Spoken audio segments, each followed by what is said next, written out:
Oh ya, sebentar balik dulu. Ada yang kurang disampaikan. Lihat atasnya ya.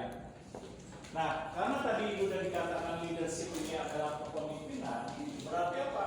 Kepemimpinan itu berarti memiliki tanggung jawab dalam organisasi. Tanggung jawabnya berupa apa?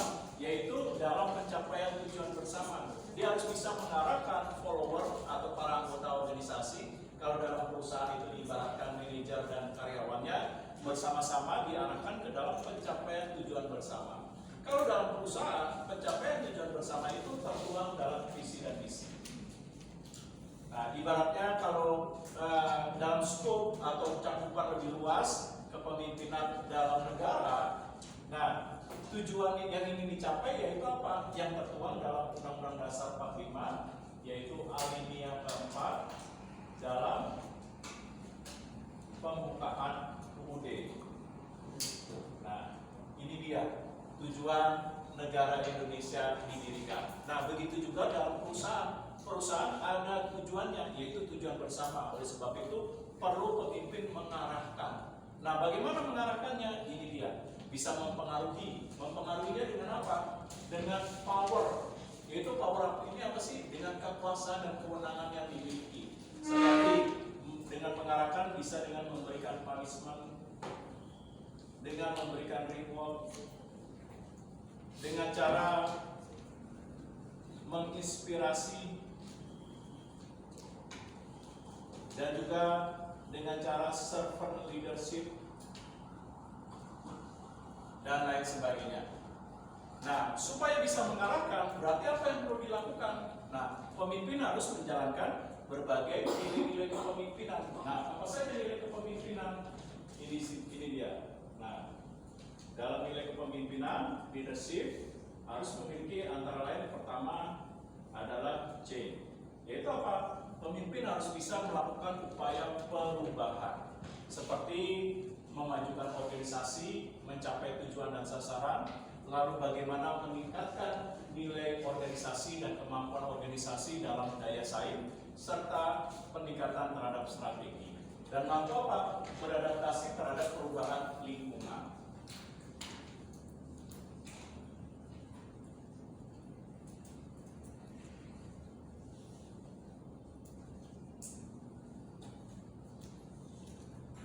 Nah, seorang pemimpin dalam mengarahkan, dia harus menjalankan unsur kepemimpinan, yaitu integrity and responsibility.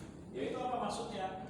Yaitu dia harus memiliki kemampuan dalam hal menegakkan keadilan, kebenaran, kejujuran, menegakkan nilai-nilai kemanusiaan, dan lain sebagainya.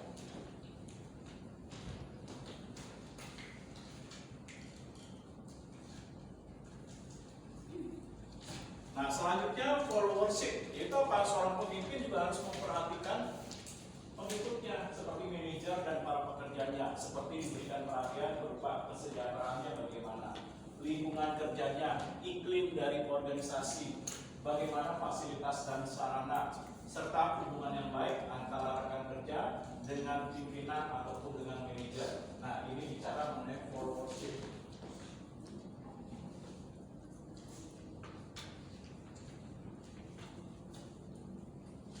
Nah, selanjutnya intention.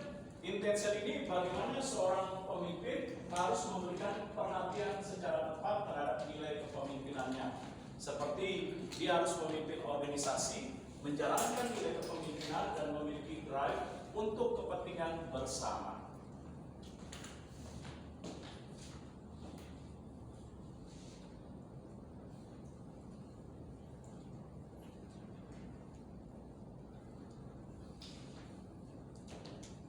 Selanjutnya, influence. Artinya apa influence? Seorang pemimpin dia harus bisa memberikan suatu pengaruh dan dampak positif terhadap pengikutnya yang dalam hal mengarahkan ke dalam bentuk pencapaian tujuan.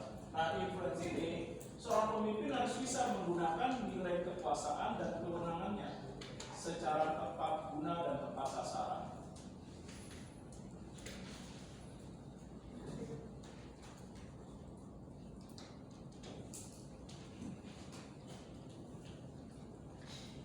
Nah, saya stop dulu sampai di sini. Ada yang mau ditanyakan mengenai kepemimpinan? Nah, kalau tidak ada, lanjut.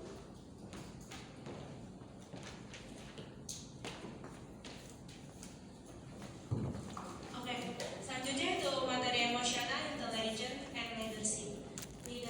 Ciri lainnya dapat menunjukkan kepemimpinan yang efektif adalah kecerdasan emosional atau AI. Komponen inti dari AI adalah empati. Pemimpin yang berempati dapat merasakan kebutuhan orang lain, mendengarkan apa yang dikatakan, dan membaca reaksi orang lain. Seorang pemimpin secara efektif menunjukkan dan mengelola emosi akan merasa lebih mudah untuk mempengaruhi perasaan pengikut dengan mengekspresikan emosi sesuai dengan konteksnya, seperti sifat yang tulus dan antusiasme untuk kinerja yang baik.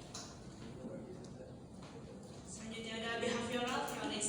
Behavioral theories of leadership atau teori perilaku kepemimpinan, yaitu teori yang mengusulkan bahwa perilaku tertentu membedakan pemimpin dan bukan pemimpin. Teori perilaku kepemimpinan ini yang paling komprehensif dari negara bagian Asia, yang mengidentifikasi dimensi perilaku menjadi dua, yaitu ada initiating, struktur, dan consideration.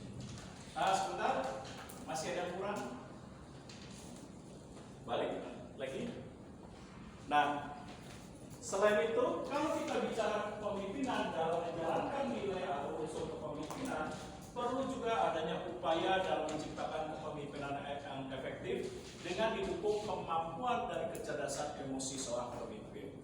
Kecerdasan emosi seorang pemimpin ini harus dibangun supaya didapat, supaya nantinya bisa menginspirasi para pekerja dalam hal mempengaruhi para pekerja untuk bisa mencapai tujuan dan sasaran bersama dalam organisasi yang tertuang dalam visi dan misi. Nah, kecerdasan emosional ini meliputi antara lain, pertama, ada yang dinamakan self-awareness.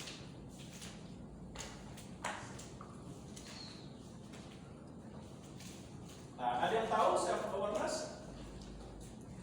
Berupa kecerdasan atau kemampuan seorang pemimpin dalam mengelola emosinya untuk bagaimana dia memanfaatkan kemampuan dalam mengelola emosinya dalam hal memimpin organisasi dalam mencapai tujuan, seperti menginspirasi para pekerja.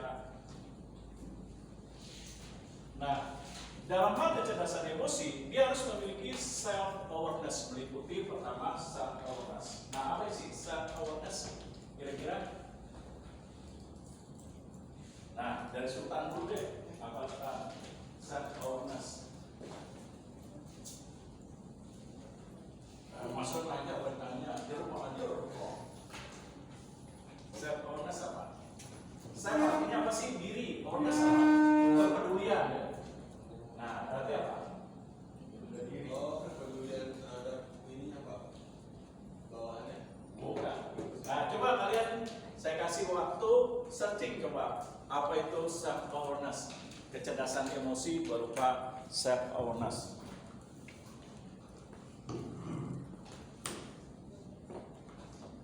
Kalau sudah, boleh perwakilannya membacakan.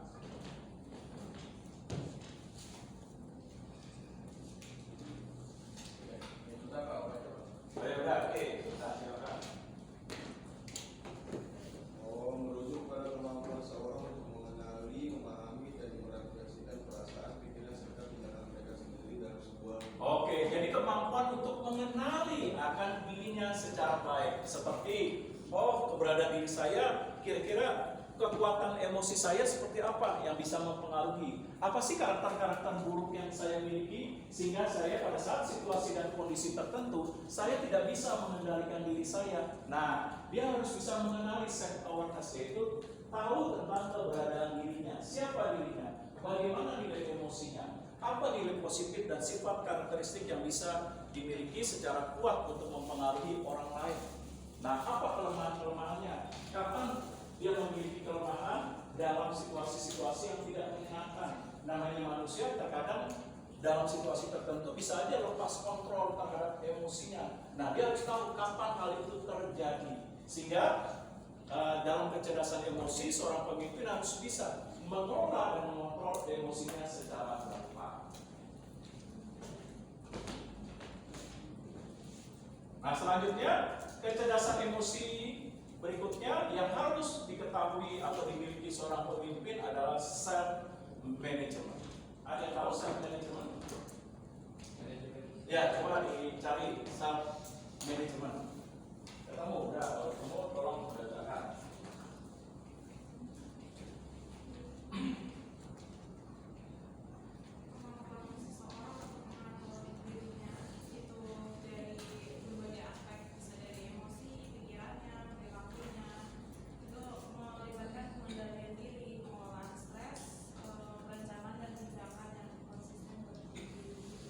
Oke, self management kemampuan dirinya dalam mengelola keberadaan dirinya secara tepat sebagai seorang pimpinan atau leader. Dia harus tahu dan mampu mengetahui kalau saya memiliki kekuatan dalam nilai emosi positif saya berupa ini, maka bagaimana saya mengelolanya secara tepat untuk dapat mengarahkan para pengikut saya dalam mencapai tujuan serta memotivasi mereka. Nah, ini dia. Lalu juga dalam self management, namanya seorang pemimpin, dia juga manusia biasa. Pada saat saya marah, kecewa, sedih, bagaimana saya tetap bisa mengontrol hal tersebut tanpa harus misalnya merendahkan pengikut saya sebagai manusia atau memperhatikan bagaimana saya marah tetapi tidak merecehkan pengikut atau para pekerja dan manajernya sebagaimana mestinya manusia dia memiliki derajat kemanusiaan. Nah, apa yang perlu dilakukan? Ini dia yang dinamakan self management.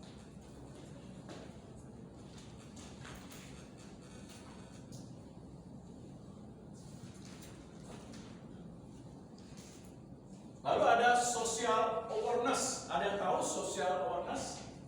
Kecerdasan emosi berikutnya yang harus dimiliki seorang pemimpin, social awareness. Nah, silakan kalau sudah ketemu, coba dibacakan social awareness.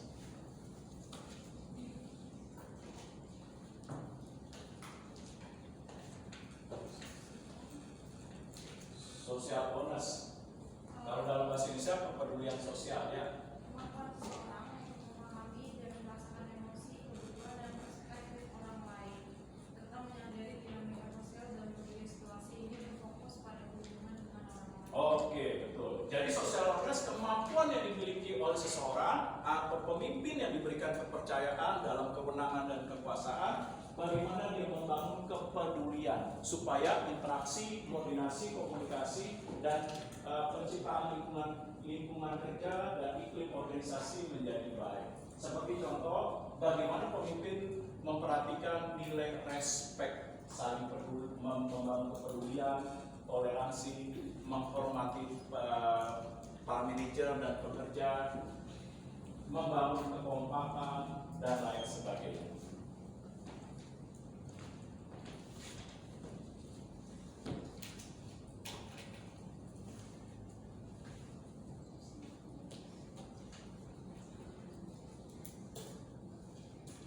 Nah, selanjutnya ada relationship management.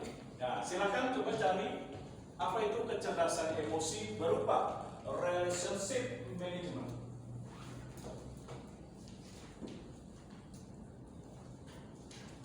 Kemampuan untuk membangun, memelihara dan meningkatkan hubungan dengan orang lain melalui komunikasi yang efektif, empati dan kolaborasi. Ini berfokus pada interaksi interpersonal. Oke, jadi kemampuan yang dimiliki seorang pemimpin atau individu ketika diberikan kewenangan dan kepercayaan untuk memimpin organisasi, bagaimana dia mampu untuk membangun nilai hubungan yang baik, seperti meningkatkan networking dengan upaya bagaimana kerjasama itu dilakukan, komunikasi, interaksi, penciptaan koordinasi yang efektif, dan lain sebagainya. Nah, saya stop dulu. Ada pertanyaan kira-kira? Nah, kalau tidak, tadi dikatakan selain daripada kecerdasan emosi, nah seorang pemimpin juga harus memiliki pride itu apa? Sifat yang baik yang harus dimiliki. Nah, sifat yang baik yang dimiliki ini pada umumnya seorang pemimpin harus memiliki sifat yang baik, antara lain pertama adalah self confidence. Nah, silahkan kalian cari apa itu kepercayaan diri, self confidence dalam kepemimpinan.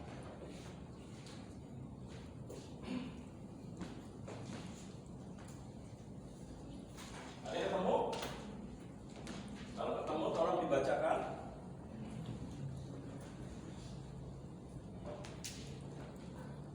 Kalau self-confidence dalam kepemimpinan itu keyakinan seseorang untuk memimpin terhadap kemampuan, keputusan, dan tindakannya untuk memimpin orang lain dan untuk mencapai tujuan bersama. Oke, jadi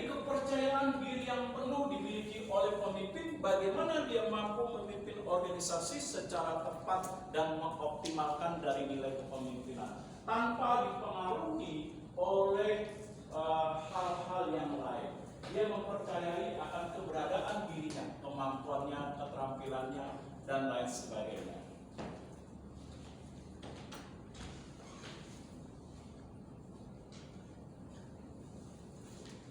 Nah, selanjutnya optimis. Nah, coba tolong cari optimis.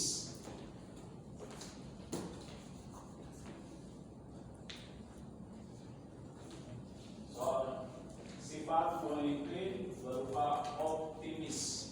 Itu keyakinan seseorang, seorang pemimpin bahwa tantangan dapat diatasi dan tujuan dapat dicapai meskipun menghadapi kesulitan. Oke, seorang pemimpin dia harus memiliki nilai optimis. Nah, di balik kesulitan dan rintangan. Nah, contoh, kalau kalian suka nonton misalnya The Monkey King, nah, yang dipimpin oleh seorang biksu. Nah, walaupun biksunya itu nggak bisa apa-apa, selalu mengandalkan pengikutnya. Kenapa? Pengikutnya yang 3 orang tuh, nah, ada yang Sun Gokong, si siapa? Pat Kai. Nah, tetap kok nurut. Nah, di balik itu ada nilai kepemimpinannya yang bisa kita tarik. Apa nih? Nah, betul, optimis. Seorang gurunya optimis, walaupun berjalan bermil-mil katanya untuk mendapatkan kitab suci dari India, dia tetap yakin bahwa bisa mencapai hal tersebut dengan adanya dukungan, keterlibatan, peran serta dari pengikutnya tuh yang 3 orang. Nah, siapa aja tuh? Pat Kai, nah, Sun Gokong, dan si Wuchingnya. Nah, ini contohnya.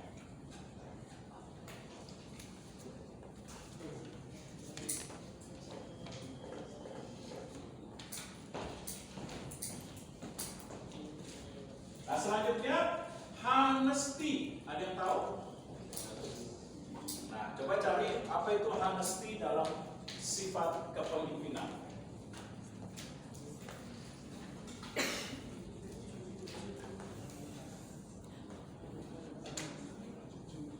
Integritas seorang pemimpin dalam bertindak secara transparan, berbicara dengan kebenaran, dan menepati janji. Oke, seorang pemimpin harus berintegritas dalam kebenaran, kejujuran, tidak ada kebohongan, lalu bersifat apa adanya. Artinya adalah dia berdasarkan ketulusan dalam memimpin suatu organisasi untuk mencapai tujuan bersama.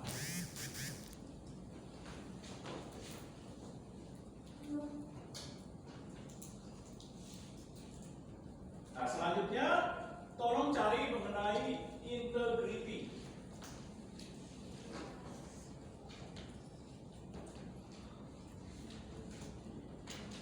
Jadi seorang pemimpin untuk bertindak sesuai nilai, prinsip, dan etika.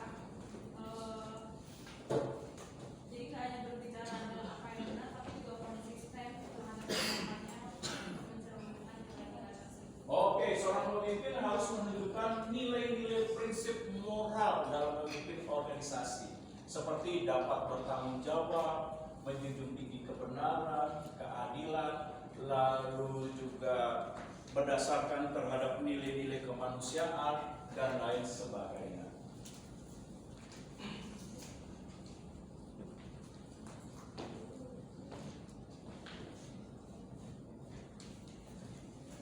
Nah, lalu drive. Ada yang tahu drive? Nah, coba drive. Sifat kepemimpinan berupa drive.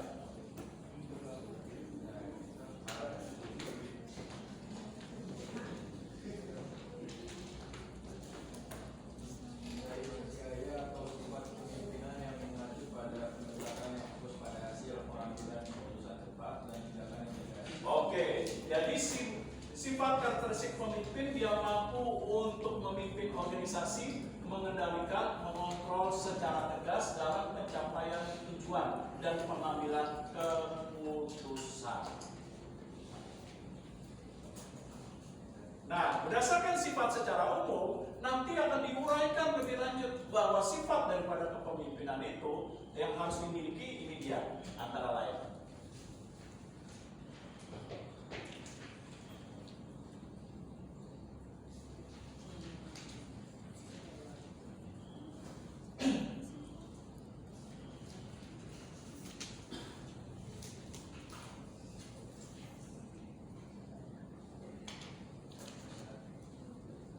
kita akan bahas satu persatu apa itu energi dalam kepemimpinan.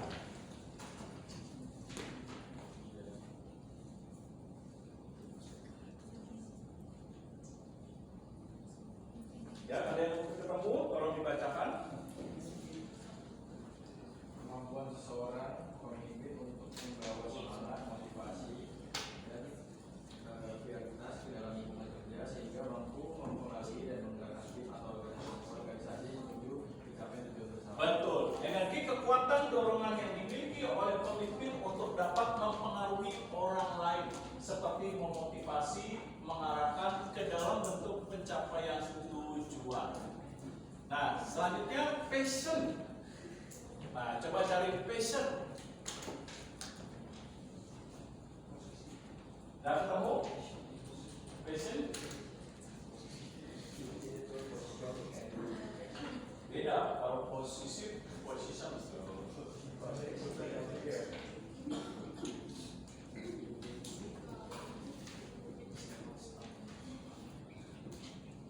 Nah, ketemu? Coba carikan. Apa itu passion? Passion, semangat atau gairah yang dimiliki seorang pemimpin terhadap visi, tujuan, dan tugas yang dikerjakan. Oke, bagaimana semangat, gairah, kekuatan yang dibangun oleh pemimpin yang diarahkan ke dalam pencapaian tujuan maupun visi dan misi yang tertuang. Nah, selanjutnya physical stamina. Nah, coba cari stamina.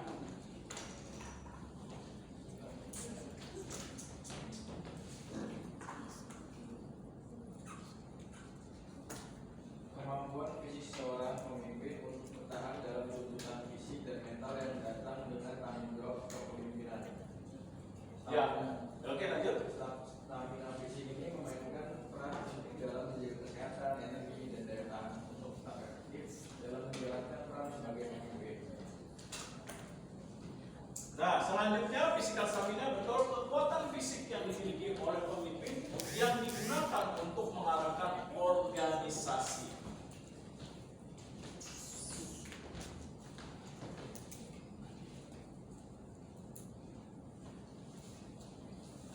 Nah, selanjutnya seorang pemimpin dalam hal sifat dan karakteristik, dia harus memiliki berupa intelligence, health, dan ability. Coba cari apa itu intelligence.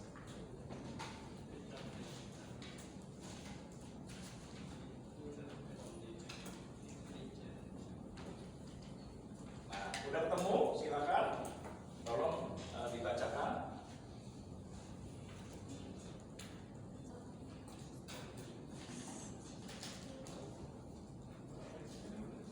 Jadi Pak, kemampuan seorang untuk belajar, memahami, dan menerapkan pengetahuan serta keterampilan. Oke, jadi kemampuan, keahlian, keterampilan atau kompetensi yang dimiliki oleh pemimpin untuk diarahkan ke dalam memimpin organisasi. Nah, kalau ability, apa itu ability?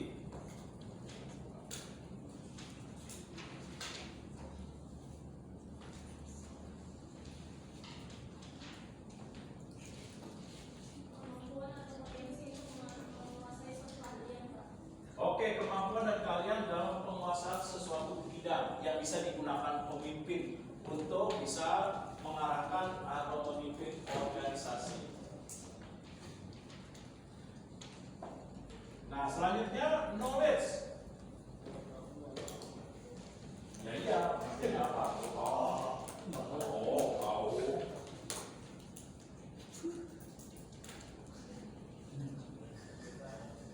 Bukan.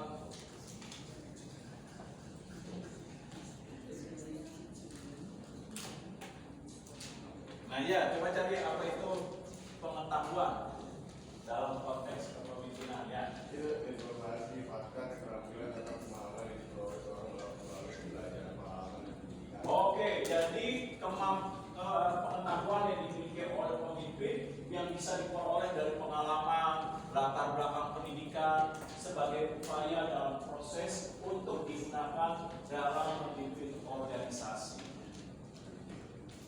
Nah, selanjutnya judgment. Coba cari judgment.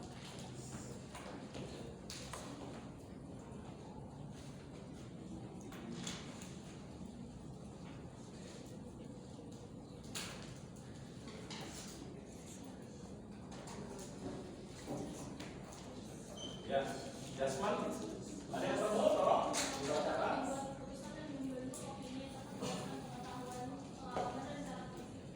Oke, kemampuan yang dimiliki oleh pemimpin dalam menggunakan keahlian, keterampilan, pengetahuan untuk dapat menganalisis dalam suatu informasi yang digunakan untuk memimpin organisasi seperti evaluasi, pengambilan keputusan, perencanaan, dan lain sebagainya.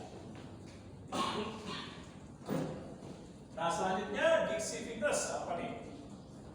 Kemampuan seorang pemimpin untuk membuat keputusan dengan cepat dan efektif, terutama dalam situasi yang memerlukan tindakan segera.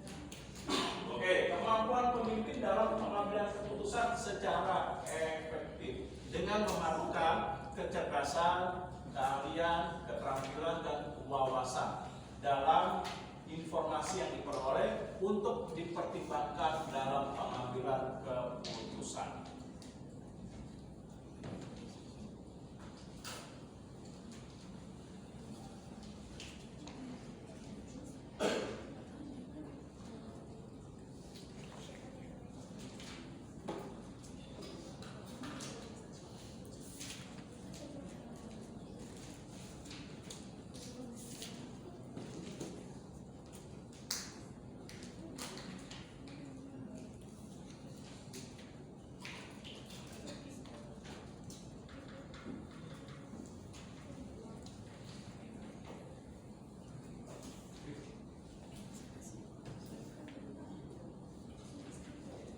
Nah, selanjutnya karakteristik atau sifat yang harus dimiliki oleh seorang pemimpin dalam mendukung kecerdasan emosinya, dia harus memiliki personality yang baik juga. Yang antara lain, nah, optimis kita sudah bahas, kompetensi kita sudah bahas, yaitu yang perlu kita bahas karisma.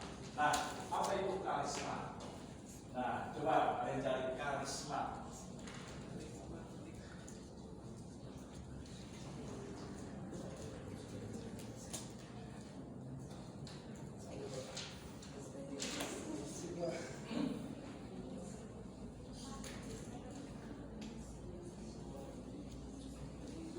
Ya, sudah ketemu?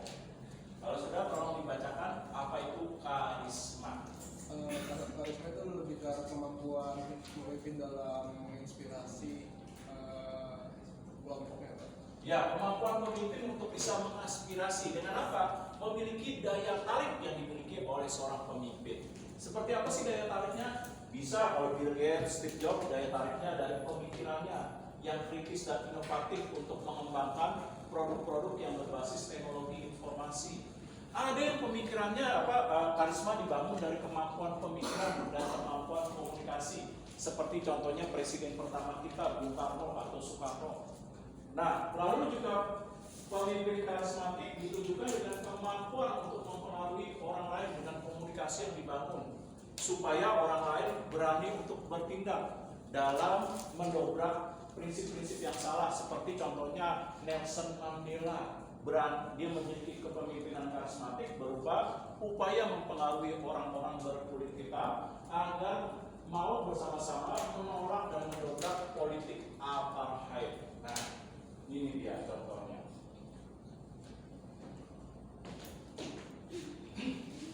Nah, selanjutnya antusias. Coba cari. Dalam kepribadian pemimpin harus bersifat antusias.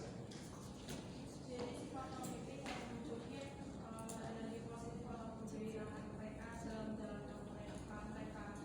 Gunanya buat apa? Buat menginfluence tim mereka biar ikut semangat. Oke, seorang pemimpin harus bisa menyebarkan energi positif supaya bisa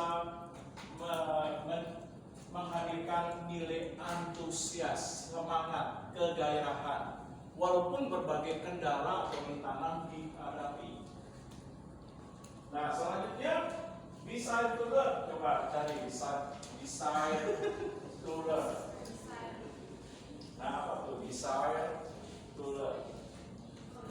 Bisa itu kan keinginan untuk memimpin. Jadi Ya. pemimpin buat mengambil inisiatif buat memimpin gitu kan dan memberikan arahan. Oke, betul. Keinginan yang kuat untuk memimpin organisasi berdasarkan ketulusan, kepentingan bersama, dan lain sebagainya. Nah, selanjutnya diksi fitness. Independence. Oh, oke, sorry maaf, independence. Ya, betul, independence. Nah, apa ini independence?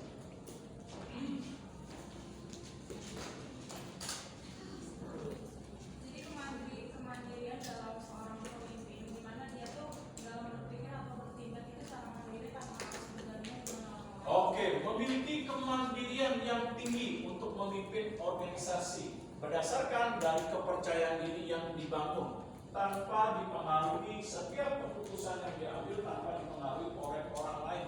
Tetapi dia pertimbangkan berdasarkan apa? Berdasarkan dari kekuatan logikanya, kemampuan, keterampilan, dan keahlian yang dimiliki serta informasi